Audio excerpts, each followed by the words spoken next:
Hello there, welcome. Today we are talking about 2 Samuel chapter 24, and this is our last chapter in 2 Samuel. So, in this chapter, we see God is angry with the Israelites, and David actually conducts a census. Now, this was technically a bad thing because back in that day, a census was almost like a current military draft. It was a way to see how many people they had to go into battle. Well, after he conducted this census, David felt guilty and he confessed to God.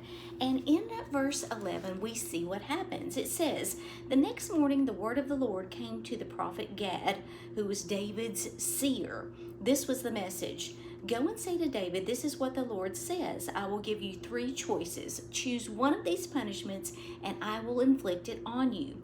So Gad came to David and asked him, "Will you choose 3 years of famine throughout your land, 3 months of fleeing from your enemies, or 3 days of severe plague throughout your land?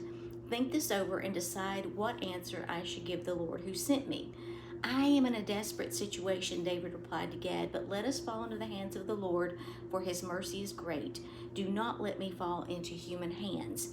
And right after that, God sent a plague on Israel, and it lasted for 3 days. A total of 70,000 people died throughout the nation due to that plague.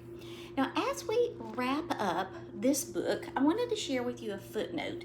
It tells us the book of 2 Samuel describes David's reign. Since the Israelites first entered the promised land under Joshua, they had been struggling to unite the nation and drive out all of those wicked inhabitants. Now, after more than 400 years, Israel was finally at peace. David had accomplished what no leader before him, judge or king, had done. His administration was run on the principle of dedication to God and to the well-being of the people.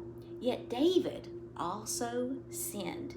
Despite his sins, however, the Bible calls David a man after God's own heart.